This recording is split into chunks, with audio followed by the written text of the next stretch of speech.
This is YouTube's Darkest Video 6. I have not watched any of the series or any of the first ones. If we like it, we'll go watch the others, but this is YouTube's Darkest Videos 6. The following video includes scenes and depictions that may be disturbing to some viewers.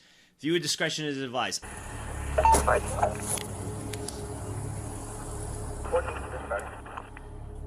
August 4th, 2021, a New Jersey police officer named John Nunez pulls over a speeding car in the township of North Bergen at 1:49 in the morning. Inside the vehicle was a 27-year-old passenger named Alexis Rodriguez, who was accompanied by the driver, 24-year-old Luis Fernando Ceballos, whom the officer had witnessed driving down a heavily populated street going well over 100 miles per hour. You can shut the car off and give me your license, registration, and insurance. The reason for the yours.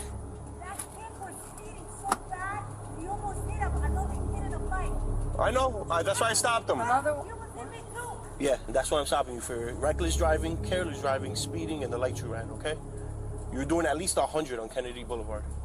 All right, man? You almost struck my car because I was making a right turn. All right? You've seen this video, they crashed? Did you spoil?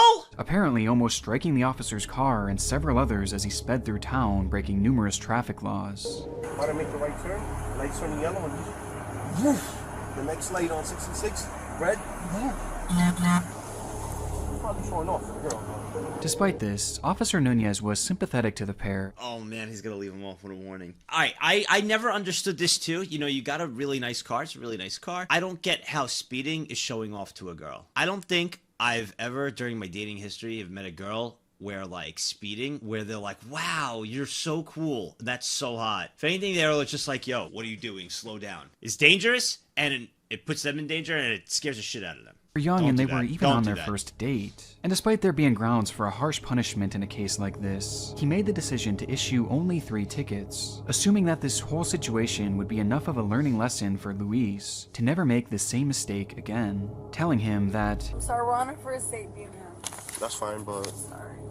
almost killing each other is not the way to start on a first date. Because it just got really carried. before leaving the couple with some final words of advice. All right, man? Get home safe. They seem like a really nice couple, too. Nunez then turns back to his car as the couple drives off to continue their romantic evening elsewhere, hopefully this time in a much safer manner. Oh no. 16 feet.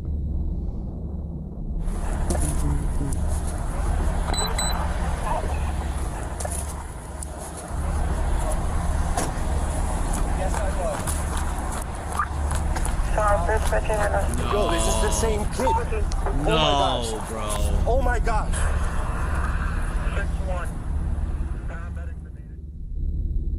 At approximately 2:13 that very same morning, Officer John Nunez would be called to the scene of a nearby accident, only to arrive and discover that the car involved in the wreck was the one that he had just let go, only a mere 10 minutes before. In the vehicle, now destroyed past the point of recognition, were Luis and Alexis, whose bodies were so mangled that just by looking from afar, Officer Nunez immediately knew that the crash had been fatal. We're gonna need a crash team, sir. Crash team, we need a crash team. That's the same car I just had. Fatal. Oh my God. As an officer too, going to see that after you just gave them a warning and saw them prior before, and it wasn't like they were disrespectful or rude or anything. They seemed like a nice couple. The kid was probably just showing off in front of his girl, wanted to look like a tough guy. Like most of us guys are idiots. We just want to look cool, you know, in front of our partner or someone we're trying to impress. Oh, that's sad, man. Yo, that's the same car, bro. Yeah. That's the same car, man. The car's gonna shut down 43rd Street. The realization from the officer is devastating, as over the next 2 hours on the scene, you can hear him try and grapple with the situation, talking to fellow officers and even a paramedic, just trying to make sense of what had happened. That's the same car I just had, Sarge. What happened? That's the same car I just had, man. What did you have? That I stopped him for speeding. Are you okay? Yeah, I'm good. He's like kind of in shock. You could hear it in his voice. Oh, that's so sad. What could the cop get in trouble for? He pulled him over. He gave him a warning. He didn't give him, you know, he pulled him over, you know, he did his job. You know, he was kind and courteous to them. He told them, like, what, he did nothing wrong. He did pull them over, had a talk with them, had others yell, you know, confronted the couple. gave him the ticket. Like, it was out of his control. And now the poor guy has to live with that too, thinking he did something wrong when he didn't. Bro, I just told you, slow down, man. Like, You just stopped that car? yeah, just hit him off with three. Like, Oh, that was the same car? yeah, I told them, like, bro, slow down. They're making me get checked out. But I'm fine, man. It sucks. Like, I just literally stopped them for the same thing. Like, yo, relax, slow down, bro. And she's like, no, it's my fault. We're just trying to get home, but it's not your fault. They get into an accident. And I had him stopped a couple minutes before. For speeding. Oh, he is shooken up, man. Based on the knowledge and news reports that have since been released, another driver had been backing his large semi-truck into a local business to make a delivery when suddenly the couple crashed into his vehicle.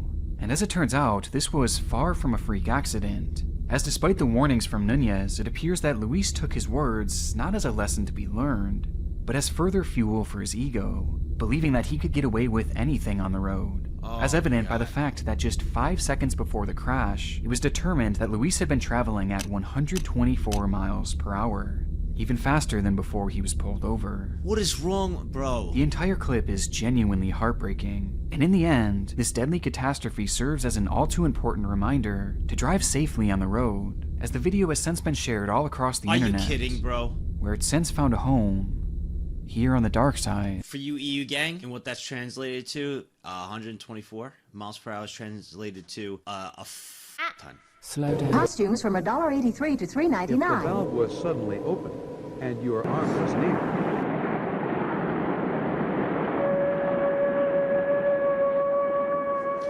Dash cam. I got a question. How many of you have dash cams in your car? I know in Russia they have it like all the time. We always see those YouTube videos. Everybody's got one. I don't have one. I really should. Is there a lot of you that do? There are some of you that do. A lot of you don't either. I was thinking about getting one. I really should have one. As evidenced by our first clip, the fairly mundane task of driving can quickly become life-altering within just the blink of an eye.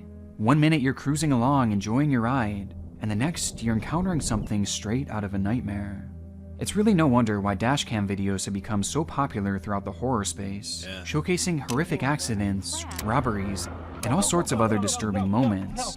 Oh, I remember this video. I think this was something with the cartel pulling them over, and they thought it was a drug deal or something, but they let them go. It was the cartel, right? Yeah, you guys saw that too, yeah. But back in 2019, a clip of a similar nature surfaced that grabbed the attention of the entire internet. Not just based on its concerning imagery, but the seemingly unexplained mystery left behind in its wake.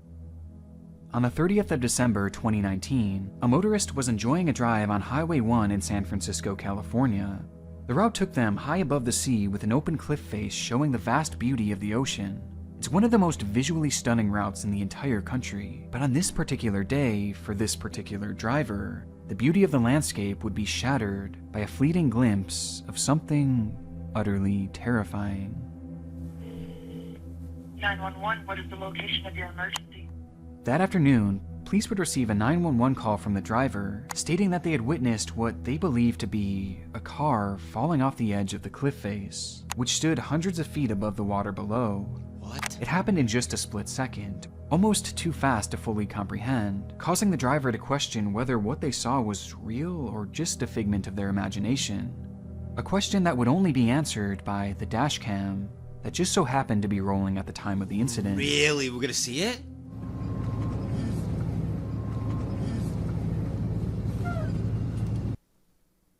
If I was driving and that happened, I would not think it was real. The clip is concise, but it did in fact confirm the driver's account that a car had gone over the edge, as the footage cuts off almost exactly as the vehicle appears to go airborne, like a perfectly cut where it would have been met screen. with a tragic drop into the rocky ocean below. And perhaps most disturbing of all is the speed at which the car was traveling, as it appears as if the brakes were never so much as touched. Within just minutes of the call, rescuers were already arriving on scene where they would discover tire tracks in the sandy dirt leading right off the edge of the cliff. Perhaps an unsurprising indication that the car had actually gone over. Okay. But what was surprising was something that happened to be missing from the scene. Don't tell me they can't find the car or anything. That it's just gone. As when they looked down into the water below, there was no vehicle. How is that Immediately, possible? crews scoured the scene in rescue How? boats, combing the area in the hopes that somehow the driver could still be alive. And yet, they found nothing. No sign of a driver, and no sign of any vehicle. Okay, yeah, ocean currents are crazy, but I mean, with the helicopter going around within that time frame, you'd have to find it, right? It's not an isekai, guys. Stop. Despite the area being diligently searched over the following days and weeks, all that would be found were a few car parts that were never even matched to the make and model that appeared to go off the cliff that day. And even stranger, despite that exact type of car being determined from the video, no one came forward to report any friends or family members missing who might have owned the same type of car. And this was a unique vehicle too, a green 2009 Lexus SUV, not really one that you would typically see driving around too often. And yet, despite this video being shared all over the news and across the internet, no one seemed to recognize it, and no missing persons cases were linked to this video, leading to the search being concluded with no definitive proof ever being established that a vehicle had landed in that location, or that anyone had even been involved. It was like it never even happened, as the vehicle had just disappeared as soon as the video ended. Weird, man. That was the start to an anime. Dude is living in a castle with a harem of elf and demon girls. Reincarnated in another world with my Lexus. With theories being thrown all around, ranging from something supernatural having happened, to the car somehow being swept up before investigators had gotten there, perhaps entering the water at the perfect angle to which no debris was left behind.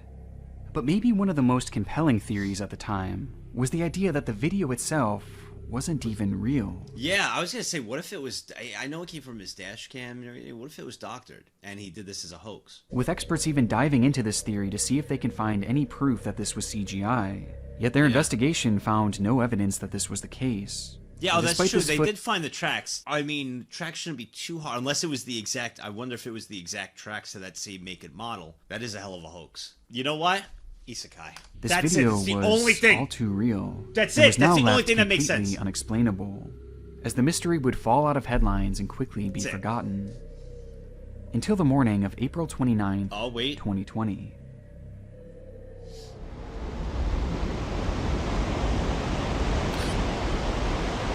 they find the car?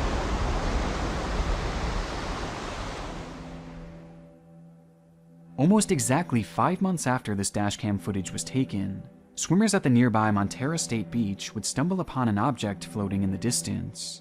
And upon further inspection, the realization would set in that this object was actually a body. Oh no. Around the very same time as this infamous clip, and when police would search her auto records, they discovered that she did in fact own a dark green Lexus SUV from the year 2009. Giving us at least a better idea of who was in the vehicle at the time it crashed, and the fact that a vehicle had in fact crashed to begin with.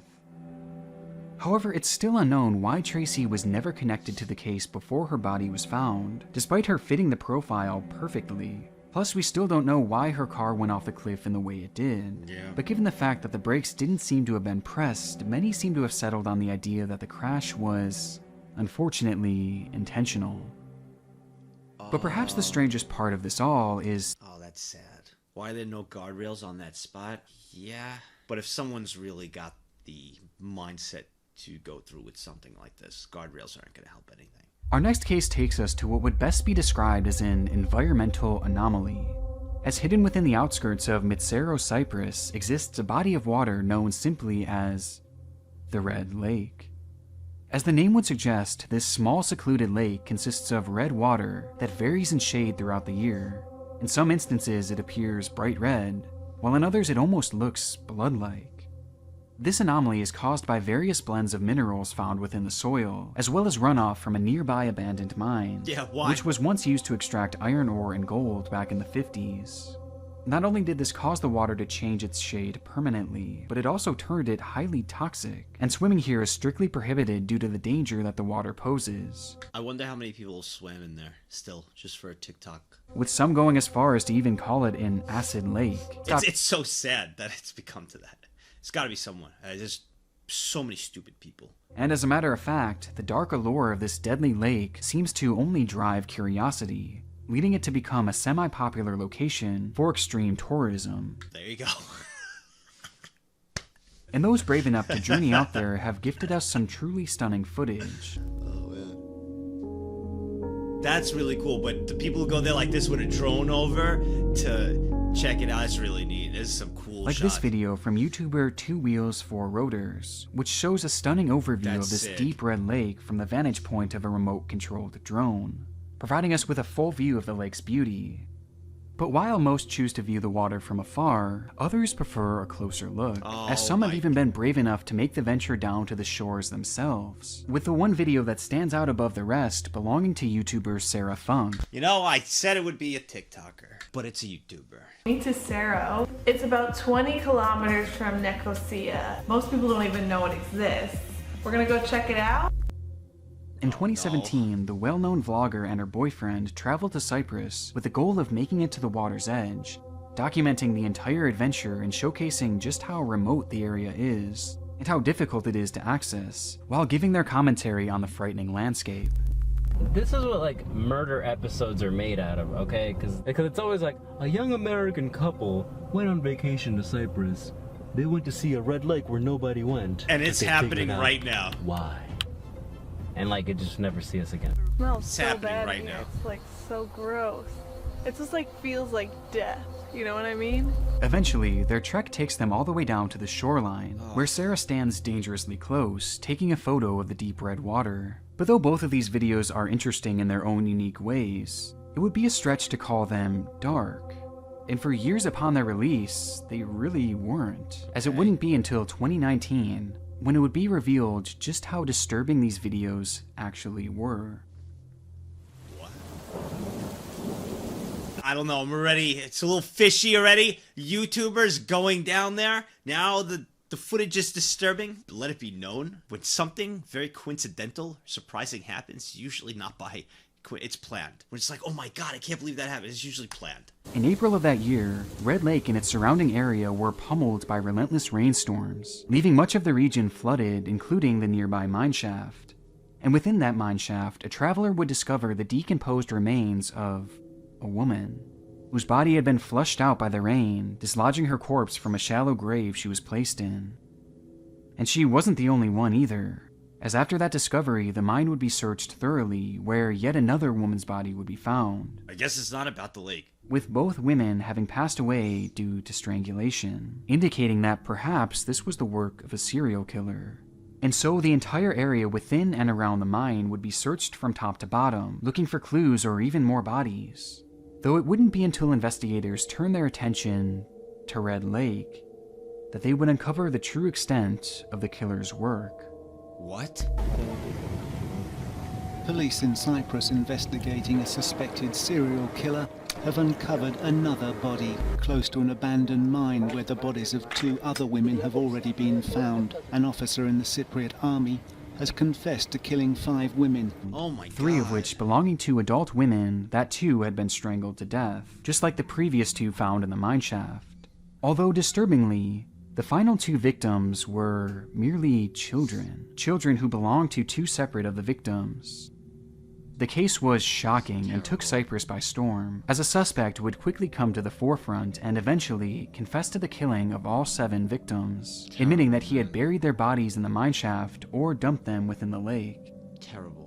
His name was Nagzz, a military officer who had used a popular dating app to find women in the Asshole with the last name Taxes, you piece of shit. In his confession, he claimed that 2 of the women were planning on pimping out their daughters, and that he not only had to kill the mothers, but he had to kill the children themselves in order for them to be free. And if these killings couldn't get any more deranged, of the 5 adult victims, all of them were migrant workers who had moved to the area in a desperate attempt to find work, even though this type of work came with limited rights, as the justice system allegedly doesn't treat them the same way as if they were regular citizens. It was evident that Nagzz knew this too, and chose these victims very carefully, as he knew that their disappearances would never be properly investigated. Which was right, as supposedly law enforcement never even so much as looked into their disappearances. The context of this location makes these travel videos extremely chilling, as these tourists were literally venturing into a serial killer's dumping grounds. Though there is a reason why I chose these 2 videos as prominent examples. You see, Nagzz didn't just dump his victims' bodies in the water. As for 4 of the victims, he first killed them, then bound them, then stuffed them into suitcases, before throwing them inside the water. as a way to assure that the bodies would be submerged.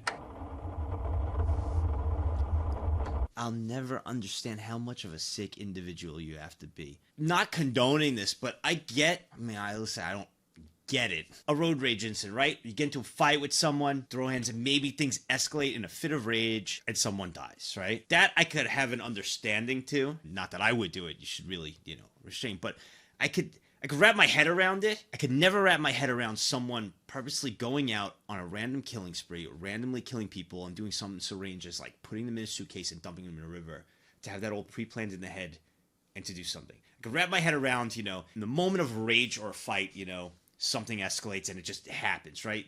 A temper's flare, and then, after you're just like, what did I just do, right? But something like that, I just never understand how someone could have the possibility of doing something like that. I never understand it.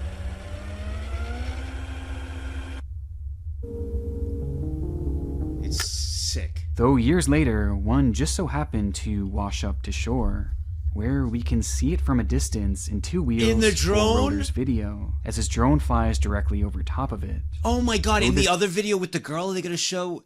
Are we gonna see something in the back? That's creepy, bro. This isn't nearly as shocking as Sarah Funk's video. Don't tell me you're gonna see them. As she crouches by the water's edge, just feet away from it. With neither of these two creators having any clue that in these moments they were actually videotaping the trapped remains of a lost soul. Okay, that's why. By the end of the investigation, all 7 victims were uncovered and finally given a proper burial, with their names being Mary Rose Tiburcio, Arian Palanas Lozano, Asmita Kadaka Bista, Eleno Natalia Buena, Maricar Valdez Ariquila, Livia Florentina Buena, and Sierra Ariquila. The case was officially closed in June of 2019, when Nikos was sentenced to 5 consecutive life terms, and will thankfully never see the outside of a prison again. Piece of shit. However, his actions have left a permanent dark stain on the work of unknowing creators all across YouTube. It was July 24th, 2010, a day in which seemingly the entire country of Germany was ready to celebrate, as it was time yet again for another... I think the discussion of some people are just born bad that comes up around serial killers misses the mark on these freaks. Being born with antisocial personality disorder, aka sociopathy, doesn't mean you're a ravenous animal, it means you lack empathy.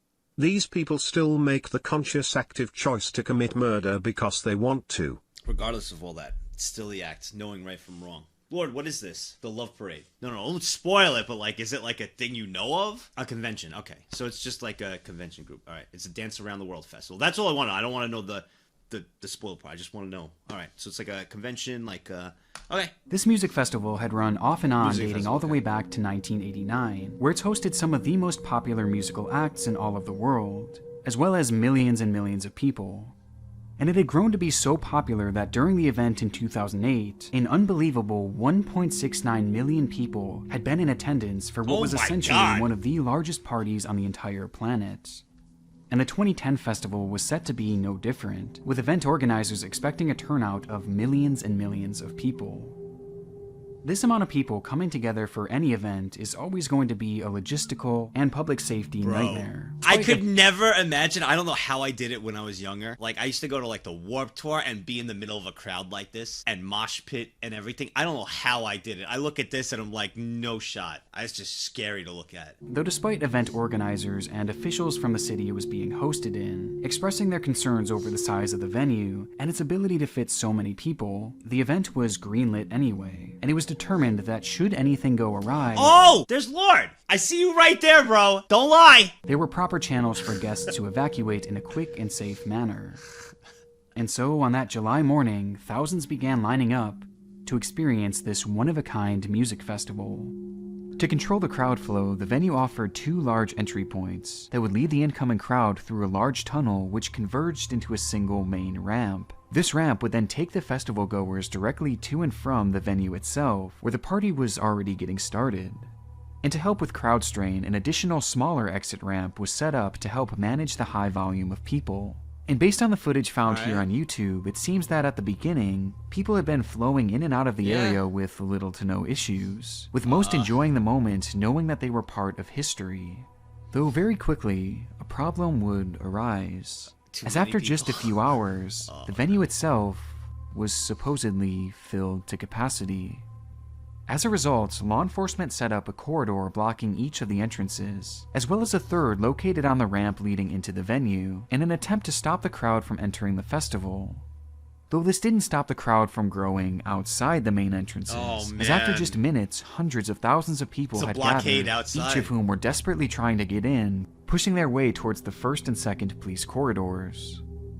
As this was happening, the third corridor was also facing immense strain, as hundreds of thousands of people were attempting to leave the venue through that main ramp, meaning that at all three barricades stood countless patrons, all attempting to go in converging directions. Oh man, so one of two things are going to happen here. It's going to be a stampede push of people that are going to cause a lot of injuries, or it's just going to be a riot. Due to this strain, the first corridor would be dissolved, which was followed by law enforcement's decision to remove the second corridor as well, meaning that in an instant, all of these people were now rushing in directly towards each other. And worst of all, despite being allowed into the tunnel, that third corridor remained closed, leading to those walking through the entrance being met by another police barricade, as well as hundreds of thousands of people who were attempting to go the opposite way.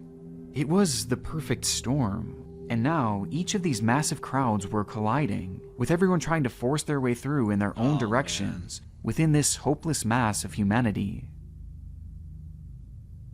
Across YouTube, you can find various clips showcasing the commotion of that day, some taken from afar, some were taken by those who didn't even know anything was wrong,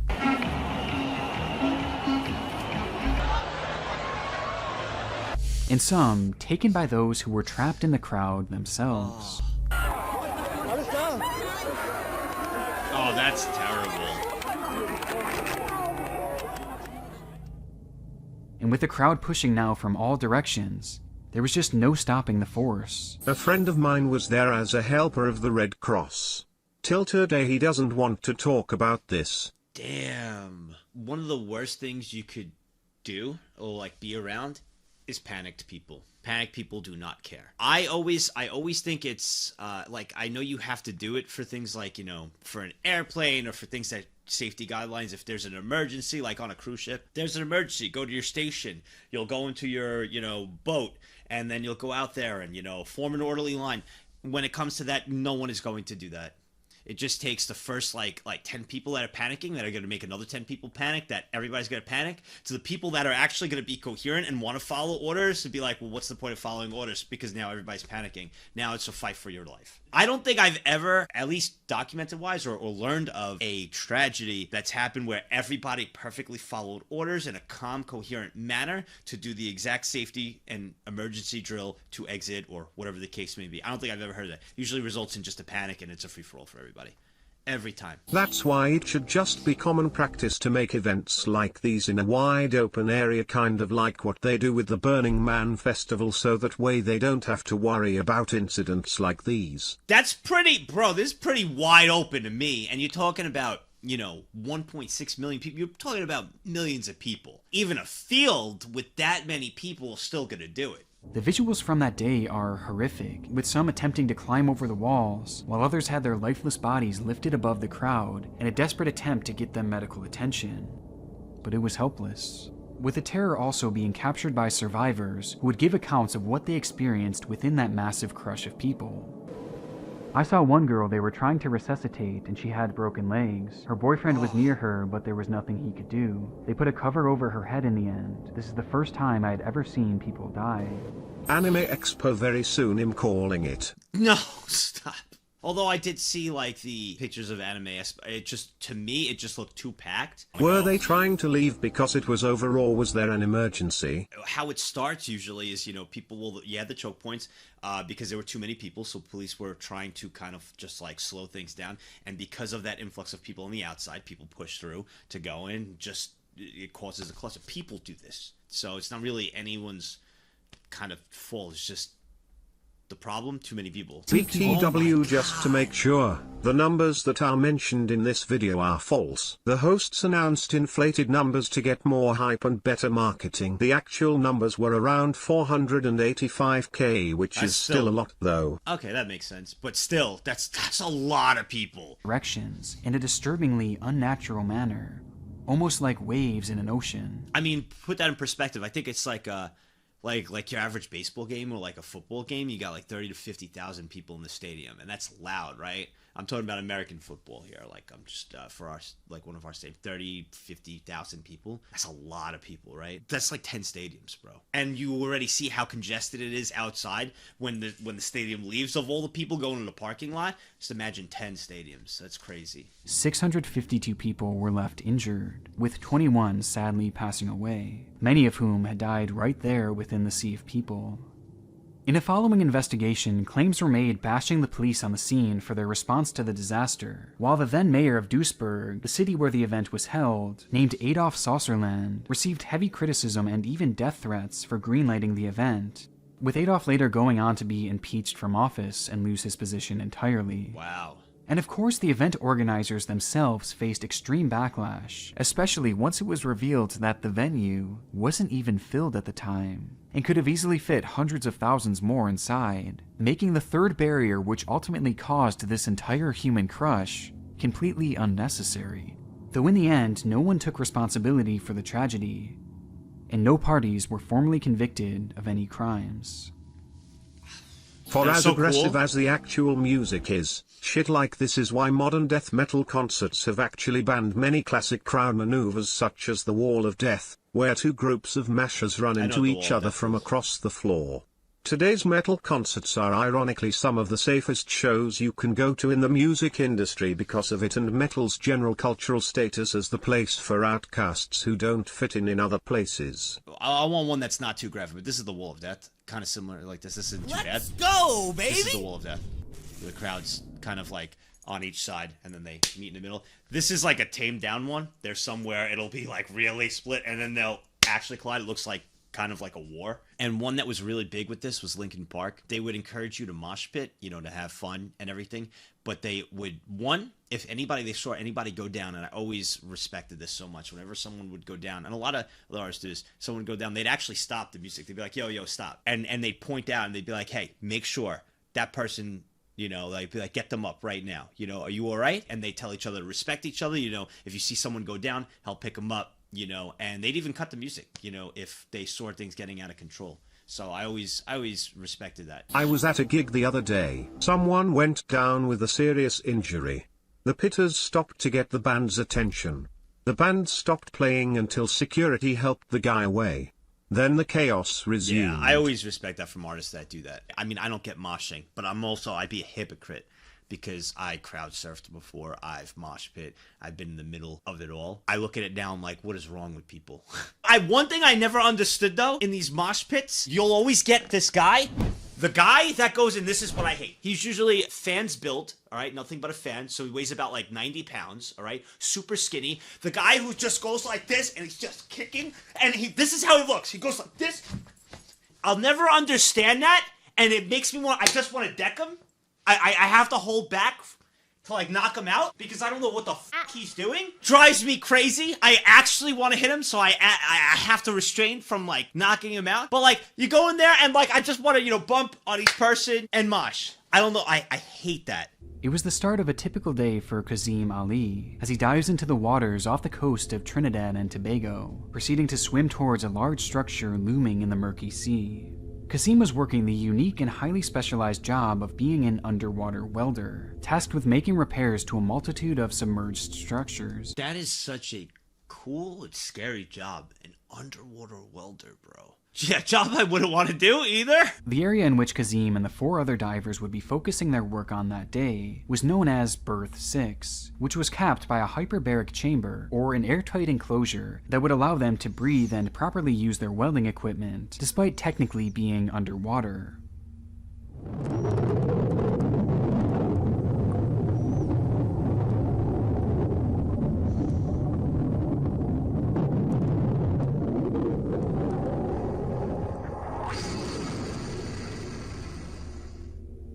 In the video, Kazim approaches the chamber, climbing inside when he's met with his colleagues Faisal Kurban, Rishi Nagzz, Yusuf Henry, and Christopher Boudrim, whom he all considered close friends by this point. You know what? How I know I've been just streaming so much with you guys is normally I wouldn't even notice. I noticed the cake and I was like, I wonder how many people are going to make a comment about it. And I just look over and I see them and I'm like, Jesus. Bond over their unusual profession.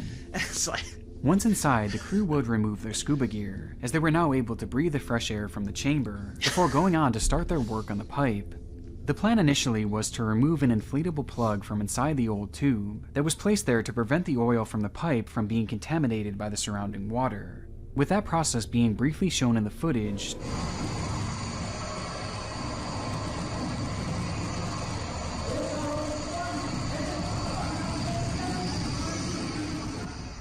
until suddenly,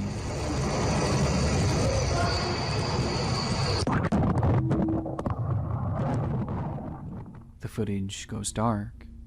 It all happened so quickly that even the camera couldn't capture what had just transpired. One frame we see the inside of the chamber, and the next, it's pitch black, with nothing but the noise of rushing water and the faint sound of muffled screaming.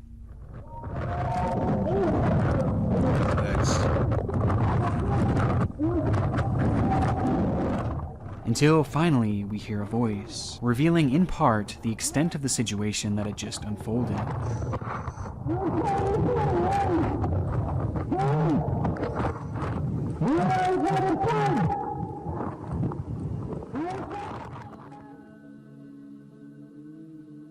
As the plug was removed from the pipe, in a time less than even a split second, the changing of pressure caused an instant suction in a phenomenon known as delta P, which proceeded to pull all the contents within the chamber inside of the tube, meaning that all the equipment, the air tanks, the tools, and the divers themselves were sucked into the pipe and were now being pulled at an impossible speed through the 1,200-foot-long tube system. Now this pipe was incredibly narrow, at only 36 inches in diameter. The only thing, like, I'm trying to imagine what it would be like, but is picturing, like, you know, because of the suction, is that is the only thing, like, comes to my head of the pressure that happened so quickly. Just so scary to think if that was real life, if that was you in the bottle. Being struck by their heavy equipment. Yet as they each came to a halt, we hear one of the divers call out to the others, to which, one by one, they all miraculously respond. Good, they're all alive. Nice. I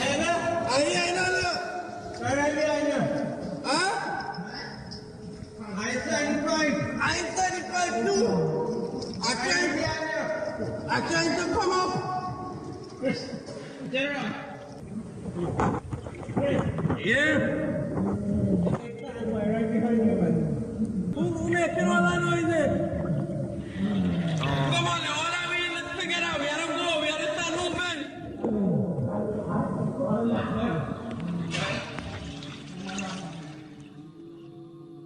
Not only had the five survived the event, but they were all conscious and had managed to stop within an air pocket, meaning that at the right angle they could still breathe. Wow.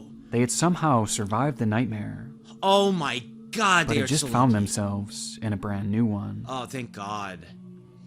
Now lodged deep within the narrow tube, the five men were trapped in complete and total darkness. Well, it's not over yet! On top of this, the pipe was filled with old, slippery oil and water, and the group had no way of knowing where exactly they were.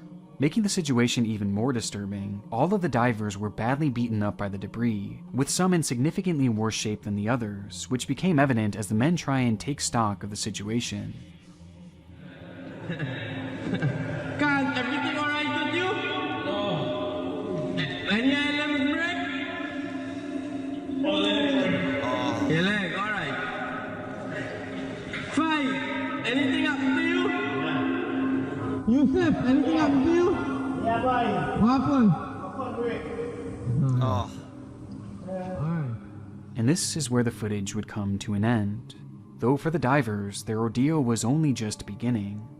After minutes of trying to get their bearings straight, it was determined that Christopher Boudrim was not only physically in the best shape, seemingly avoiding any significant injury, but also that his head was in what they believed to be the direction of the chamber, where they had entered the tube. With that chamber being their only hope of escape, as had they accidentally gone to the opposite riser at berth 5, they would have been met within a movable inflatable plug. Chris knew that he would have to be the one to lead the group out, and so together the 5 men linked themselves, connecting their feet with the person below them's shoulders, and began to slowly push their way through the darkness, That is so where smart. they would quickly be met with another problem. Despite the group having landed within an air pocket, Christopher could see that the area ahead of him was completely filled with water, and there was no way of knowing just how long that stretch of water could last. It could be just for a few feet, or it could be for hundreds of feet. Oh man, because being stuck in their air pocket, they have no idea. That is so scary. I don't know if any of you have do it, but there's this place, the Liberty Science Center. It's in Jersey, and when I was a kid, I remember it because I haven't. But the Liberty Science Center, there's this place. It's called like the pitch black maze or something. I don't know, something like that. And you go through this maze, and it's pitch black, and you have to find your way through. And I remember I was a kid, and I went through it with my friend. And we were like, all right, we're going to stick together. And we start going through it. And he was gone. And he got lost. And I panicked. I was a kid. I panicked. And I started screaming. And some guy opened up the side and was like, you're good. You could do this. And then closed it. And I was like... And I just started screaming again. He was like, all right, come out. And then I got out. But I remember being so scared because you can't see in front of you. You can't see on the sides of you. You have to like feel around to go through. But like they have things on the side for like a safety thing. So I could only imagine. Now seeing water ahead and not knowing, forget that, man. The 2 men in the front, Christopher and Faisal, decided to press on, leaving the other 3 men who were too injured to take the risk behind. So they moved forward, pushing on and now holding their breath, inching into the unknown, not knowing when or if their next breath would occur. That's so scary. After what must have felt like hours, the 2 managed to break through into the next air pocket, where by some miracle they would also find 2 oxygen tanks. No which way! they would both utilize to help push them further and further through long stretches of water and long air pockets, knowing that at some point they had to be approaching the end. Though the closer they seemingly got, the more Faisal's condition seemed to deteriorate, as the stress of it all seemed to finally catch up with him, leading to him stopping and refusing to go any further, falling into a complete panic and yelling at Christopher to stop too. But Christopher refused, yelling back to him and the 4 others who were now hundreds of feet away that he was going to get them help and that he was going to come back for them. And so he kept moving forward, praying that he would reach the end before his oxygen ran out. Until... he hit the edge of the pipe. He had made it back to berth 6. Though by this point, the pressure was so great that he was physically unable to swim up the tube, and so he grabbed a nearby chain and held on for dear life, waiting and praying that a rescuer would look down the riser. And sure enough, he was eventually met with the sight of a rescue diver who swam in and pulled Christopher to the surface. Somehow, Christopher had survived, escaping one of the most claustrophobic and disturbing situations you could ever imagine. And with what the rescue, an actual Giga Chad, bro. I'm gonna be honest, me in that scenario, I would be a complete wuss. I'd try to, obviously, adrenaline and everything would kick in me to try to move forward, but more so with the other guy in a panic, was kind of like, didn't want to go and everything. I could see myself kind of, I'm not gonna be that guy, I know I'd be bro, it takes a different set of balls, and this man is built differently.